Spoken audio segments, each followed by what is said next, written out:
Ladies and gentlemen, welcome back to the other side of the coin and welcome to your latest Chelsea news. Look at this. Ballon d'Or nomination for Cole Palmer, absolutely deserved.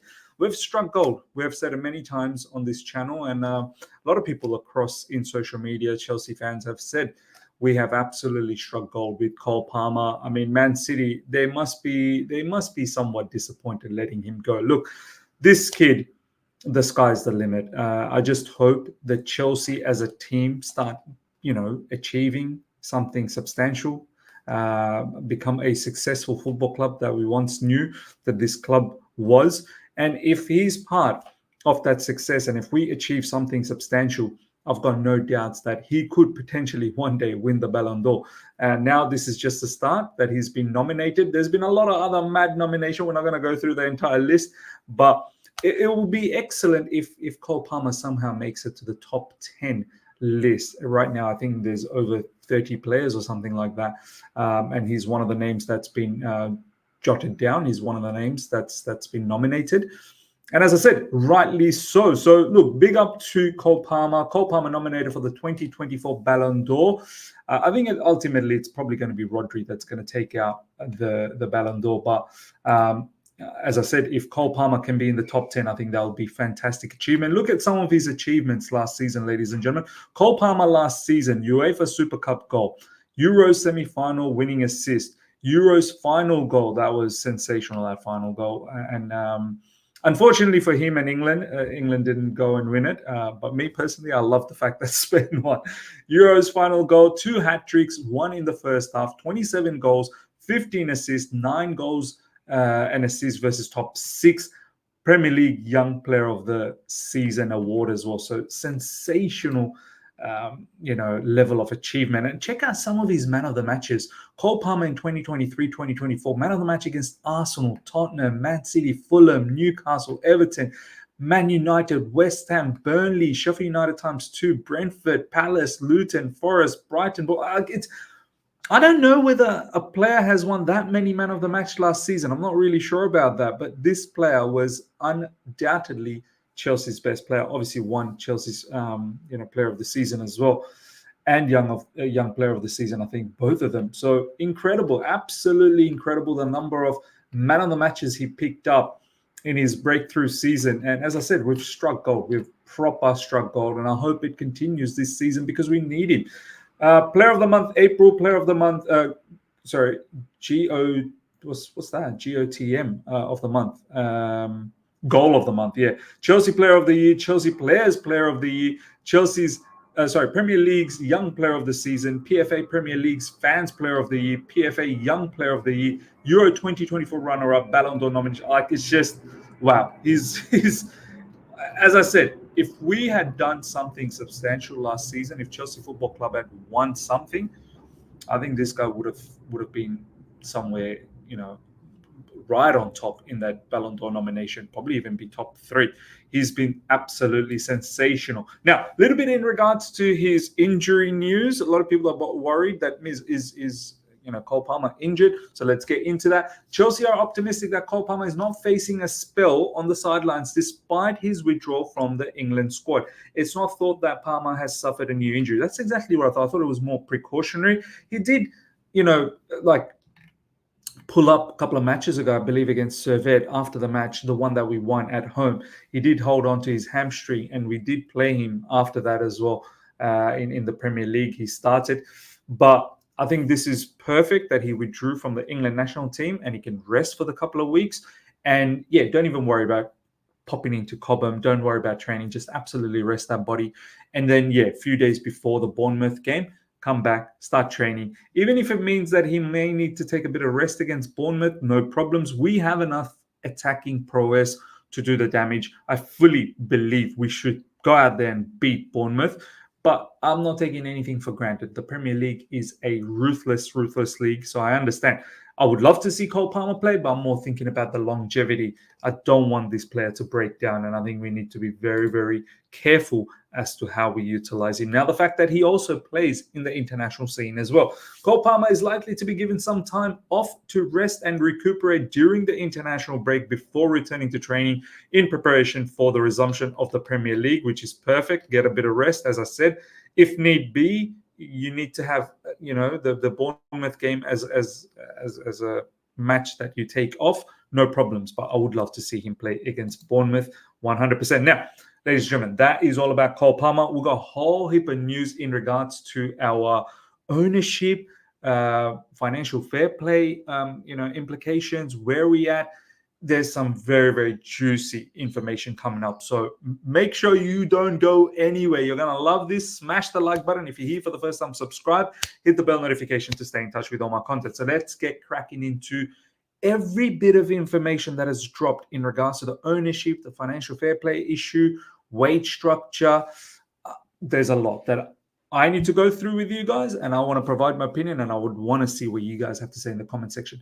The Premier League have been cleared. The Premier League have cleared Chelsea's 76.5 million, 101 million, I think that's in USD, sale of 2 hotels to a sister company in a deal which aids their compliance with the division's profit and sustainability rules. We heard about this news last season that a couple of our hotels that were owned by Chelsea have been sold to Blueco, which is the parent company that owns everything. So basically, moving the asset from one entity to the major entity, I suppose. And there was some doubts whether this is going to be accepted. We wanted to use that funds to help us with the financial fair play, and looks like the Premier League has cleared that. There was a lot of, I think, complaints that were coming from rival teams that, hey, what's going on here? Can we actually do this? But looks like we've been cleared of that. Another loophole that's been found, and we've been able to reap benefits of it. So this will go a long way to help us out in the financial fair play, which is fantastic. Once again, one thing about our owners, when it comes to business, do not mess with them. They're very, very good with business. There is a strong belief that while overhauling the club's wage structure has been a difficult process, the club are now in a good place moving forward, not least with the proposed alterations to PSR rules, which will place greater emphasis on player and staff salaries. 100%. I think moving forward, if you guys know, there is going to be change to the financial fair play, how it's been carried out. I think it's going to be, the proposition, or what it's going to be implied very soon, is that it's going to be based on revenue. So depending on how much revenue you make, I think it's 70% of, I think 80% of the revenue is what you can spend, and then moving forward 70 and 60. I think they want to try and get to about 70 or 60 mark, which means the higher your revenue, the greater percentage that you can spend. So they want to change it into that mold, and this is why Chelsea is looking to, reduce the wage bill, reduce any sort of cost. Look at smart purchases of players so we can sell for higher profit. Look to increase the revenue stream. This is why they want the stadium badly, and they haven't been able to do that. But all of this, it comes at a particular cost. We still need to win substantial things. We still need to win titles. So we're going to talk about that. Yes, the business side of things looks like Chelsea has done a bit of a madness. The average Premier League wage is £72,000 a week. So that's the average Premier League wage. Chelsea's now around 60,000 a week thanks to their change in approach. One source added that this 60,000 figure is down from around 200,000 a week, which they inherited from the previous ownership. Now, I've got a bit to say about this. Sure, from the book's point of view, bringing it down from 200,000 to about 60,000 average weekly wage, which is less than the Premier League's average weekly wage. Great. It looks fantastic. We were paying players mad wages before. I fully understand that wasn't the right thing to do. But you can't sustain like this and hope that you're going to make it to the top by having some level of, I'm not going to say mediocre players. There are some mediocre players, but you're banking on gems to come through for you. You're basically hoping that everyone turns out to be like Cole Palmer. It's not going to happen. There has to be times where you go out to the market and buy quality straight up, and quality don't come cheap. You're not going to get quality for less wages. You're only going to get quality for higher wages. So there has to be a balance. Do you know what I mean? Like, look. One of the biggest reasons we've missed out on Osimhen is we don't want to pay that level of money to Osimhen. Now, I understand some people might not believe in Osimhen and might agree that, yeah, we shouldn't pay Osimhen that level of money. But there will come a time where you need to pay certain players a lot of wages for them to come to Chelsea Football Club and help us out. If you don't do that, I don't know how it's going to be sustainable for us to compete at the highest level. That's just the nature of the beast. You bring in quality to get quality results. If you bring in hopes that these players are going to turn out to be something, then it's going to be a bit of a hit and miss. Next up, ladies and gentlemen, a source close to Chelsea said that that the Chelsea contract philosophy can be summed up as, if you play, we'll pay. Young, talented players on the cusp of establishing themselves are more likely to take a lower initial wage on a long-term contract with incentives built in. Now, I fully agree that, of course, potentials are not going to demand high wages. They're going to be very happy the fact that you're giving them long-term contracts and they're on lower wages. They don't matter about that, because the long-term contract, they believe that they've secured their career to a certain degree. And of course they have, right? These are young players. They don't know what the future can bring for them. And the fact that they're getting long contracts, they'll feel somewhat, secured within themselves. And on top of that, if they do well, they can increase their wages. However, as I said, that might be the positive side of things. The negative side is some of these players will not make it, and then you're stuck with a player for a long term, and potentially which will hinder you to compete at the highest level. So we're always going to be in a cycle where, okay, we brought this guy in, but they're not good. And this has already happened. David Dutcher Fofana, Chatara Cassidy, Kani Chukwuemeka, all of these players are, not in favor at the moment. I'm pretty sure we'll see what happens with Mark Yu as well. That's another player that we brought in. Mudryk is another. So there'll be a lot of players that are not going to work. And that will hamper us down the track to compete. So there is good, but there is some glaring negatives about this approach as well. A source close to Clearlake has said Chelsea is now spending 7 times as much on recruitment staff and data than when they completed their takeover. Look, once again, great that we're doing this data analysis, data-driven scouting, finding those gems, but sometimes you're just going to go out there and have to buy quality straight away, or else you can't influx the team with just all of these gems. It's not going to work out all the time.